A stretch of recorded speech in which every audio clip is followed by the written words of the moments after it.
Welcome to Money Management Channel. Generally, market பொறுத்த வரைக்கும் below 100 rupees stocks அப்படினா அதுக்கு ஒரு நல்ல கிரேஸ் இருக்கும். particular பாத்தீங்க அப்படினா அந்த 100 ரூபாய்க்கு கீழ இருக்கிற ஸ்டாக்ஸ்ல நிறைய ஃபோக்கஸ் இருக்கும். ரீட்டைல் பர்சன்ஸும் சரி நிறைய யூடியூப்ஸ்ல வந்து ஜாஸ்தி கான்சென்ட்ரேட் பண்ணுவாங்க. அந்த வகையில பேங்கிங் செக்டர்ல பொறுத்த வரைக்கும் மிட் அண்ட் ஸ்மால் கேப்பை பொறுத்த வரைக்கும் ஐடிஎஃப்சி ஃபர்ஸ்ட் பேங்கையும் சவுத் இந்தியன் பேங்கையும் வந்து ரொம்ப டீடைலாவே எல்லாருமே அனலைசிஸ் பண்ணிருப்பாங்க. சவுத் இந்தியன் பேங்கை பொறுத்த வரைக்கும் பாத்தீங்க அப்படினா கமெண்ட் செக்ஷன்ல அடிக்கடி கோரி வந்துகிட்டே தான் இருக்கும். சோ இந்த ஸ்டாக்கோட லெவல் இப்படி இருக்கு, இதை பை பண்ணலாமா, இல்ல ஃபியூச்சர் எப்படி இருக்கும், இந்த மாதிரி அடிக்கடி क्वेश्चन வந்துகிட்டே தான் இருக்கும். இந்த ஸ்டாக்க பத்தி நம்ம ஒரு சில வீடியோஸும் நம்ம அப்டேட் பண்ணிருக்கிறோம். இப்ப மார்க்கெட்ல வந்து இந்த சவுத் இந்தியன் பேங்க் 25 ரூபாயில வந்து ட்ரேட் ஆயிட்டு இருக்கு.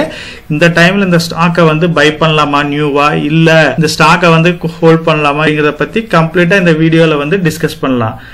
எப்பயுமே வந்து ஒரு பேங்கிங் செக்டரை பொறுத்த வரைக்கும் நம்ம அந்த ஸ்டாக்கை செலக்ட் பண்றதுக்கு முன்னாடி ஒரு சில பாராமீட்டர்ஸ் வந்து வெரிஃபை பண்ணி பார்த்துட்டு அதுக்கப்புறம் தான் நம்ம இன்வெஸ்ட் பண்ணணும். சோ பேங்கிங் செக்டருக்கு மட்டும் வந்து டிஃபரெண்டான அனாலிசிஸ் இருக்கும்.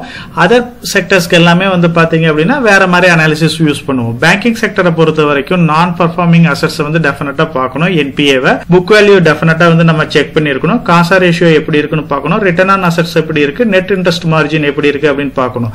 அட்லீஸ்ட் இதுல வந்து மேக்ஸிமம் பாராமீட்டர்ஸ் வந்து சாட்டிஸ்ஃபை பண்ணுது அப்படின்னா ஸ்மால் கேப்பா இருந்தாலும் சரி, லார்ஜ் கேப் இருந்தாலும் சரி, மிட் கேப் ஸ்டாக்கா இருந்தாலும் அதுல அந்த பேங்க்ல வந்து நம்ம இன்வெஸ்ட் பண்ணலாம்.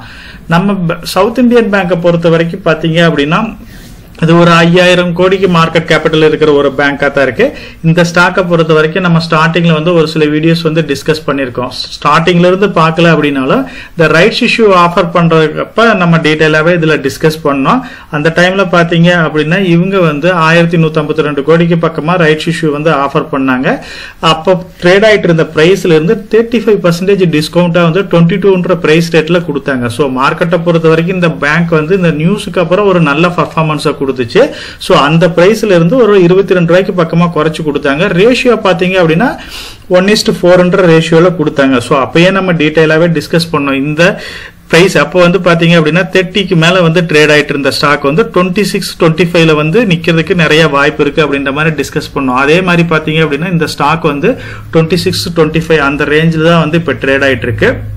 சோ மார்க்கெட்டை பொறுத்த வரைக்கும் இந்த ஸ்டாக் வந்து நிறைய ஹோப் இருக்கிற ஒரு கம்பெனியா தான் இருக்கு. சோ இதுக்கு பாசிட்டிவான நியூஸஸ் அப்படின்னு பாத்தீங்க அப்படின்னா இந்த கம்பெனியை பொறுத்த வரைக்கும் என்பிஏ வந்து கண்டினியூஸா வந்து குறைஞ்சுக்கிட்டே தான் வருது. அதாவது நான் பர்ஃபார்மிங் அசெட்ஸ் வந்து குறையிறது வந்து ஒரு கம்பெனிக்கு வந்து நல்ல நியூஸ்னு தான் சொல்லணும். அந்த வகையில் நான் இயர் வைஸ் வந்து ஷார்ட் லிஸ்ட் பண்ணியிருக்கேன். 2021ல இருந்து என்பிஏ பாத்தீங்க அப்படின்னா அப்ப 3.85 இருந்துச்சு. அதே வந்து 2024ல 1.31 இருக்கு. லாஸ்ட் இயர்ல பாத்தீங்க அப்படின்னா 1.44 இருக்கு. சோ இந்த பேங்க் வந்து பாத்தீங்க அப்படின்னா என்பிஏ வந்து கண்டினியூஸா வந்து குறைஞ்சுக்கிட்டே தான் இருக்கு. இது வந்து இந்த பேங்க் வந்து ஒரு நல்ல விஷயம். கிராஸ் என்பிஏவும் அதே மாதிரி குறைஞ்சுக்கிட்டே தான் இருக்கு. சவுத் இந்தியன் பேங்கை பொறுத்த வரைக்கும் இதோட புக் வேல்யூ வந்து 33 இருக்கு. ஆனா அந்த கம்பெனியோட ஸ்டாக் பிரைஸ் வந்து 25 இருக்கு. இதுவுமே வந்து ஒரு அட்ராக்டிவான பிரைஸ் தான். பிலோ 1 கீழே இருக்கிறது ஒரு சில ஸ்டாக்ஸ்ல தான் இந்த ஆப்பர்ச்சுனிட்டி கிடைக்கும். அதே மாதிரி சவுத் இந்தியன் பேங்க்ல இந்த ஆப்பர்ச்சுனிட்டி கிடைக்குது. இது எல்லாமே வந்து நல்ல நியூஸா தானே இருக்கு. இருந்தாலுமே இந்த ஸ்டாக் ஏன் பர்ஃபார்ம் பண்ணாம இருக்கு அப்படின்னு எல்லாத்துக்கும் ஒரு பெரிய டவுட் வரும். மெயினா வந்து யாருமே வந்து ஜாஸ்தி போக்கஸ் பண்ணாது இந்த ஷேர் ஹோல்டிங் பேட்டர்னை வந்து யாரும் பெருசா பார்க்க மாட்டாங்க. நான் இந்த ஸ்டாக் மட்டும் இல்ல எந்த ஒரு ஸ்டாக்கா இருந்தாலும் மெயினா வந்து நான் ஷேர் ஹோல்டிங் பேட்டர்னை வந்து பார்ப்பேன். அந்த வகையில பாத்தீங்க அப்படின்னா எஃப்ஐஏயோட இன்வெஸ்ட்மெண்ட் 2017ல 35 இருந்தது, 2024ல 11 மாறி இருக்கு. அதே மாதிரி டிஏயோட இன்வெஸ்ட்மெண்ட் பாத்தீங்க அப்படின்னா 14 இருந்தது, இப்ப 5 மாறி இருக்கு. சோ பப்ளிக் அதாவது ரீட்டைல் பர்சனோட இன்வெஸ்ட்மெண்ட் வந்து 50 இருந்தது, இப்ப 83 மாறி இருக்கு. சோ இதுல இருந்தே உங்களுக்கு கிளியரா புரிஞ்சிருக்கும் எஃப்ஐஏயும் டிஏஎஸும் வந்து இதுல பல்கா செல் பண்ணிட்டு போயிருக்காங்க. அது எல்லாமே வந்து பாத்தீங்க அப்படின்னா ரீட்டைல் பர்சன் தலையில தான் வந்து இந்த ஸ்டாக் எல்லாமே ஹோல்ட் ஆயிருக்கு. சோ இதை பொறுத்த வரைக்கும் பாத்தீங்க அப்படின்னா எஃப்ஐஏயும் டிஏயும் வந்து கொஞ்சம் ஸ்ட்ராங்கா இருக்கணும் எந்த ஒரு கம்பெனியா இருந்தாலும். ஏன்னா பப்ளிக் பர்சன் அதாவது ரீட்டைல் பர்சனை விட இவங்களுக்கு எஃப்ஐக்கு சரி டிஏக்கு வந்து நாலேஜ் ஜாஸ்தியா இருக்கும். அந்த ஸ்டாக்கோட ஃபியூச்சர் growth வந்து அவங்க எக்ஸலண்டா ப்ரெடிக்ட் பண்ண முடியும். சோ அவங்க எல்லாமே எக்ஸிட் ஆயிட்டு பப்ளிக் தலையில கட்டிட்டு போயிருக்காங்க அப்படின்னா கண்டிப்பா வந்து இதுக்கு ஏதாச்சும் ஒரு வேலிட் ரீசன் இருக்கும். ஸோ இது வந்து இந்த ஸ்டாக்கை பொறுத்த வரைக்கும் ஒரு பெரிய நெகட்டிவ் நியூஸா தான் பார்க்கணும். ஸோ இந்த ஸ்டாக்குக்கு நிறைய பாசிட்டிவான நியூஸஸ் இருந்தாலுமே இது வந்து என்னோட பாயிண்ட் ஆஃப் வியூல நான் பெரிய நெகட்டிவ் நியூஸா தான் பார்க்குறேன்.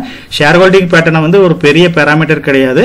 இருந்தாலுமே ஜென்ரலா வந்து ஒரு ஒப்பீனியன் என்னன்னா, நம்ம எல்லா பேராமீட்டரையும் நம்ம அனலைஸ் பண்ண முடியாது. ஆனால் கண்டிப்பா வந்து எஃப்ஐயையும் டிஐயும் அவங்க அனலைஸ் பண்ணி தான் இன்வெஸ்ட் பண்ணுவாங்க.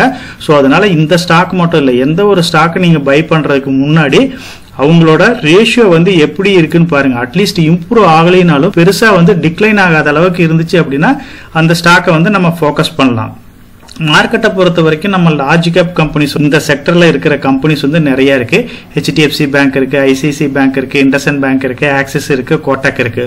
ஸோ இண்டஸ்இண்ட் பேங்கை தவிர ரிமைனிங் பேங்க் எல்லாத்துக்கூடையும் கம்பேர் பண்ற பாத்தீங்க அப்படின்னா என்பிஏ ஆகட்டும், புக் வேல்யூ ஆகட்டும், காசா ரேஷியோ ஆகட்டும், ரிட்டர்ன் ஆன் அசட்ஸ் ஆகட்டும், நெட் இன்ட்ரெஸ்ட் மார்ஜின் எல்லாமே வந்து பாத்தீங்க அப்படின்னா இந்த பேங்க் வந்து கொஞ்சம் நெகட்டிவா தான் இருக்கு. ப்ரீவியஸா பார்த்த லார்ஜ் கேப் பேங்க் இண்டஸ்இண்ட் பேங்கை தவிர ரிமைனிங் இருக்கிற பேங்க் எல்லாமே வந்து பாத்தீங்க அப்படின்னா எக்ஸலண்டா பர்ஃபார்ம் பண்ணிக்கிட்டு தான் இருக்கு. இந்த பேங்கை பொறுத்த வரைக்கும் பாத்தீங்க அப்படின்னா இவங்க எல்லாமே லார்ஜ் கேப் பேங்க்ஸோட இந்த பேங்கை கம்பேர் பண்றப்போ ஒரு சில நெகட்டிவ் பாயிண்ட்ஸ் வந்து இருக்கு. அதுல வந்து நான் பர்ஃபார்மிங் அசட்ஸ் வந்து அந்த லார்ஜ் கேப் பேங்க் எல்லாமே வந்து பிலோ 1 கீழே இருக்கும். ஸோ இந்த பேங்கை பொறுத்த வரைக்கும் எபோவ் 1க்கு மேல இருக்கு. புக் வேல்யூவை பொறுத்த வரைக்கும் லார்ஜ் கேப் பேங்க் வந்து ஜாஸ்தியா தான் இருக்கும். இது வந்து பாத்தீங்க அப்படின்னா பிலோ புக் வேல்யூ கீழே இருக்கிறது இந்த பேங்க் வந்து ஒரு பாசிட்டிவான நியூஸா தான் பார்க்கணும். காசா ரேஷியோ பொறுத்த வரைக்கும் பாத்தீங்க அப்படின்னா லார்ஜ் கேப் பேங்க் வந்து எபோவ் 40% மேல இருக்கு. ஸோ இந்த பேங்க் வந்து அதோட கம்மியா தான் இருக்கு. ரிட்டர்ன் ஆன் அசட்ஸை பொறுத்த வரைக்கும் லார்ஜ் கேப் பேங்க் வந்து எபோவ் 1%க்கு மேல இருக்கு. இந்த பேங்கை பொறுத்த வரைக்கும் கம்மியா தான் இருக்கு. நெட் இன்ட்ரெஸ்ட் மார்ஜினை பொறுத்த வரைக்கும் எபோவ் 5%க்கு மேல லார்ஜ் கேப் பேங்க் இருக்கு. இதுக்கு கம்மியா தான் இருக்கு. ஆக்சுவலா இந்த கம்பேரிசனே தப்பு தான். எதனாலன்னு பாத்தீங்கன்னா அவங்க வந்து லார்ஜ் கேப் பேங்க், இது வந்து small cap bank. So large cap வந்து லார்ஜ் கேப் கூட தான் கம்பேர் பண்ணணும். ஸ்மால் கேப்பை பொறுத்த வரைக்கும் நான் ஸ்மால் கேப்போட தான் கம்பேர் பண்ணணும். இருந்தாலுமே ஸோ எதனால இந்த பேங்க் வந்து பர்ஃபார்மன்ஸ் வந்து கம்மியா இருக்கு. ஸோ இது எக்ஸலண்டா வந்து பாத்தீங்க அப்படின்னா நான் பர்ஃபார்மிங் அசட்ஸ் ஆகட்டும், புக் வேல்யூ இருந்துமே வந்து பிரைஸ் ஏறாததுக்கு இதுதான் மெயினான ரீசனை பார்க்குறோம். ஸோ லார்ஜ் கேப் பேங்கோட கம்பேர் பண்றப்ப அது சாட்டிஸ்ஃபை பண்ற அளவுக்கு இந்த பேங்க் வந்து சாட்டிஸ்ஃபை பண்ண முடியல. ஸோ பேங்கிங் செக்டரை பொறுத்த வரைக்கும் எல்லா பேங்க்குமே வந்து ஓரளவுக்கு டீசென்டான பிரைஸ்ல கிடைக்கிறதுனால லார்ஜ் கேப் பேங்கே வந்து இப்போ அட்ராக்டிவான பிரைஸ்ல கிடைக்குது. அதனாலதான் இந்த பேங்க் வந்து பர்ஃபார்ம் பண்ணாம அப்படியே இருக்கு. இப்ப வந்து பாத்தீங்க அப்படின்னா இந்த ஸ்டாக்கை வந்து நீங்க கன்சிடர் பண்ணலாமா அப்படிங்கறது நீங்க தான் டிசைட் பண்ணணும். ஸோ இந்த பேங்கை பொறுத்த வரைக்கும் பாத்தீங்க அப்படின்னா இவங்களுக்கு வந்து என்பிஏ ஆகட்டும், புக் வேல்யூ இது எல்லாமே வந்து பாசிட்டிவான நியூஸா இருந்தாலும் ஷேர் ஹோல்டிங் பேட்டர்ன் வந்து நெகட்டிவ்ல போறதும் சரி, லார்ஜ் கேப் பேங்கை விட இது வந்து கொஞ்சம் கம்மியா பர்ஃபார்ம் பண்றதுனால லார்ஜ் கேப் பேங்க் வந்து அட்ராக்டிவான பிரைஸ்ல கிடைக்கிறதுனால இந்த ஸ்டாக் சைடு வந்து ஃபோக்கஸ் இல்லாம இருக்கு.